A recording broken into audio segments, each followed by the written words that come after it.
Good morning students, I am Archana Gupta, your accountancy lecturer. और हम हमारी लास्ट वीडियो में पढ़ रहे थे कि हम जर्नल एंट्री कर रहे थे, और जर्नल एंट्री के लिए हमने एक एग्जाम्पल भी लिया था in the books of the Ram and sons limited. तो सन्स की का मेजर्स राम एंड सन्स की बुक्स में हम एंट्री करेंगे। और एंट्री करने से पहले मैं आपको बता दूं कि फॉर्मेट कैसे बनेगा। पहली बात, जब एंट्री करने के लिए यहाँ एक फ़िक्स फॉर्मेट है, और एंट्री करने के लिए सबसे पहले उस फॉर्मेट में लिखी जाएगी डेट में जो आपकी ट्रांजैक्शन की डेट्स दी होंगी आपको वो लिखना है। उसके बाद पर्टिकुलर्स का जो हिंदी मीन होता है वो होता है विवरण। पर्टिकुलर्स में आप लिखेंगे कि जो चीज़ आ रही है वो डेबिट, जैसे कैश आएगा तो कैश को डेबिट करोगे, और कैपिटल से आ रहा है तो उसके क्रेडिट करोगे। तो विवरण में हम डेबिट और क्रेडिट में आने वाली चीज़ों को लिखते हैं। LF का कॉलम लेज़र फोलियो इसकी फुल फॉर्म होती है, और ये कॉलम अधिकतर खाली रहता है। लेकिन इस कॉलम की वैल्यू ये है कि हम जब अकाउंटिंग करते हैं तो सबसे पहले हम जर्नल एंट्रीज करते हैं। जर्नल एंट्री करने के बाद हम उनकी लेज़र बनाते हैं। हर अकाउंट की एक लेज़र बनेगी, और लेज़र फोलियो नंबर का ये है कि जब भी आप पहले किसी पन्ने पे लेज़र बनती है जिस भी अकाउंट की, उस लेज़र को आप लिखोगे। देखिए स्टूडेंट्स, अब हम एंट्रीज कर रहे हैं, और एंट्री में शुरुआत में मैंने डेट डाली है ट्रांजैक्शन की। फर्स्ट एंट्री में हमारी डेट थी 1 दिसंबर 2017। एंट्री में जो डेट है उसको डालने के बाद हम एंट्री करेंगे, और एंट्री थी हमारी कि बिज़नेस स्टार्ट किया है आपने कैश में, तो बिज़नेस के पास आने वाली चीज़ है कैश, और जिससे आ रही है वो है कैपिटल। तो और अमाउंट कितना है, 1,20,000, जो मैंने डेबिट और क्रेडिट में लिख दिया है। डेबिट का डेबिट के सामने और क्रेडिट का क्रेडिट के सामने। यहाँ पे मैंने आपको दो चीज़ अलग दिख रही होगी। एक तो DR लिखा हुआ दिख रहा होगा। डेबिट को शॉर्ट फॉर्म में DR लिखते हैं, डिनोट करते हैं DR से, इसलिए मैंने डेबिट लिख दिया उसके सामने। अब आप सोच रहे हैं कि मैं कैपिटल के सामने CR भी तो लिख सकती थी। कैपिटल को CR ना लिखकर मैंने क्या लिखा है, 2। यस, अगर आप ये देखेंगे तो 2 कैपिटल अकाउंट लिखा है। अगर आपने किसी एंट्री में देखा है कि 2 कहीं पे आया है, तो आप इसका मतलब समझिए कि वो चीज़ क्रेडिट हुई है। ठीक है, वो चीज़ क्रेडिट हुई है। हमने डेबिट को DR लिखा है, क्रेडिट को CR ना लिखकर हमने उसके आगे क्या लिख दिया है, 2। इसका मतलब 2 का मतलब है वो चीज़ कैपिटल क्रेडिट हुई है। ठीक है, तो पहले की, और अब आप देख रहे होंगे नीचे मैंने एक ब्रैकेट में पूरी ट्रांजैक्शन का वो डिटेल लिखी है, और वो है business started with cash of ₹1,20,000। इसे हम नरेशन कहते हैं, और ये लिखना ज़रूरी है। ये हमें शॉर्ट में बता देता है कि हमने ये ट्रांजैक्शन है इसकी एंट्री की है।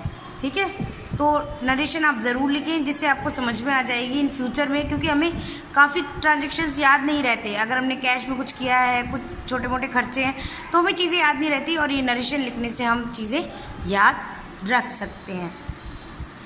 सेकंड जो एंट्री है वो है 2 दिसंबर 2017 की है। वो है आपने माल ख़रीदा है कैश में, तो परचेज़, यस, माल खरीदते वक्त मैंने आपको बताया हमेशा परचेज़ अकाउंट डेबिट होगा। चूँकि आपने कैश में ख़रीदा है तो इसलिए क्रेडिट क्या हुआ है, कैश। तो हमने क्या एंट्री की है, purchase account debit to cash. 40,000 rupees से हमने एंट्री की है, और नरेशन है good purchase in cash of ₹40,000। Next है आपकी 4 दिसंबर 2017 को एंट्री है bank account debit to cash. Yes, और हमारा एंट्री क्या है, वो ये बोलती है कि आपने एक अकाउंट खोला है ICICI बैंक में। तो मैंने आपको बताया था कि बैंक को हम किसकी तरह ट्रीट करेंगे, पर्सनल अकाउंट की तरह, क्योंकि बैंक कभी भी जब भी खोला जाता है बैंक अकाउंट, तो किसी व्यक्ति के नाम से खोला जाता है, और व्यक्ति के नाम से खोलने के कारण इसे हम किसके नाम से बोला जाता है, पर्सनल अकाउंट। तो इसमें रूल किसका लगता है, पर्सनल अकाउंट। तो यहाँ पे अगर किसी बैंक में अकाउंट खुलवा रहे हैं तो आप पैसा देंगे और बैंक आपका अकाउंट खोलेगी। तो यहाँ पाने वाला कौन है, बैंक। तो इसलिए हमने पाने वाले को डेबिट किया है, और जा क्या रहा है हमारे पास से, कैश, इसलिए हमने कैश को क्रेडिट किया है। तो आपको समझ में आई ये 3 एंट्रियाँ।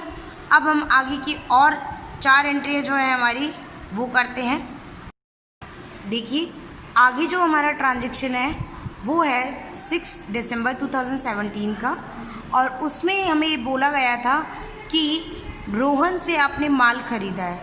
यस, अब ये माल आपने कैश में नहीं खरीदा है, आपने किसी व्यक्ति से खरीदा है। तो आप जानते हैं खरीदते टाइम हम एंट्री हमेशा परचेज तो हमेशा डेबिट होगा, और अगर आपने कैश में ख़रीदा होता तो कैश लिख देते, लेकिन आपने किसी व्यक्ति से ख़रीदा है, इसका मतलब ये आपने माल क्रेडिट में ख़रीदा है, मतलब उधार खरीदा है। तो इसलिए हम उस व्यक्ति का नाम लिखेंगे, और व्यक्ति का नाम यहाँ पे है रोहन।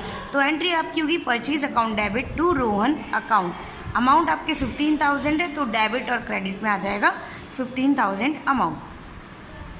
नेक्स्ट है 7 दिसंबर cash account debit to sales. Yes, आपने सेल किया है गुड्स कैश में, तो आप कैश में सेल कर रहे हैं तो कैश तो आएगा, और सेल कर रहे हैं तो सेल हमेशा क्रेडिट होगी, क्योंकि आपका गुड्स जा रहा है और जाने वाली चीज़ को हमें क्रेडिट करना होता है। तो आपकी सेल्स क्रेडिट होगी ऑलवेज, परचेज हमेशा डेबिट होगी, ये याद रखिएगा। इसलिए एंट्री है कैश टू सेल्स और अमाउंट है 60,000। नेक्स्ट आप देखेंगे इसके जस्ट अपोजिट एंट्री है गुड्स सोल्ड टू विजय। आपने गुड्स बेचा है लेकिन कैश में नहीं बेचा, आपने विजय को बेचा है, तो इसलिए मैंने इस एंट्री में विजय अकाउंट डेबिट टू सेल्स लिखा है। सेल्स तो क्रेडिट ही होगी और विजय डेबिट होगा, इसलिए विजय को डेबिट और सेल्स को क्रेडिट किया है। अमाउंट आपका है 50,000। तो आपको समझ में आ गया होगा कि एंट्रीज अगर कैश में होती है तो क्या होगी, और अगर क्रेडिट में होती है तो ये क्या एंट्री होगी। दोनों ही चीज़ में सेल्स अगर माल बेच रहे हैं तो आप सेल क्रेडिट करेंगे, और कैश में है तो कैश डेबिट, अगर किसी व्यक्ति का है तो व्यक्ति डेबिट। इसके विपरीत परचेज भी ऐसे ही है। अगर परचेज डेबिट होती है, आप जानते हैं दोनों ही केस में परचेज तो होगी डेबिट, अगर वो कैश में है तो कैश क्रेडिट हो जाएगा, अगर वो क्रेडिट में है उधार में है तो उस व्यक्ति का नाम आ जाएगा। नेक्स्ट है 30 दिसंबर 2017 की, ये हमारी एक्सपेंस की एंट्री है, और एक्सपेंस के लिए हम नॉमिनल अकाउंट का रूल फॉलो करते हैं, और नॉमिनल अकाउंट के अकॉर्डिंग एक्सपेंस डेबिट और कैश को क्रेडिट करेंगे, क्योंकि जो खर्चा है वो हमारा किस में जाएगा, कैश में। तो आपके एक्सपेंस का नाम है कार्टेज, ढुलाई को इंग्लिश में बोलते हैं cartage, account debit to cash account 1000 rupees. तो अब आपको समझ में आ गया होगा कि एंट्रीज हमने कैसी की है, नरेशन क्या लिखी है। नरेशन एज इट इज़ वैसी है जैसे हमें क्वेश्चन में ट्रांजेक्शन्स दिए हुए थे। तो अगर किसी भी बच्चे को इसमें किसी भी तरह की कोई प्रॉब्लम है तो आप मुझसे पूछ लीजिए, लेकिन आप ये एंट्रीज करना ये क्योंकि हमारी अकाउंटिंग का बेस है, तो आप प्लीज़ इन एंट्रियों को अच्छे से समझिए और अच्छे से इन्हें कीजिए। Thank you very much.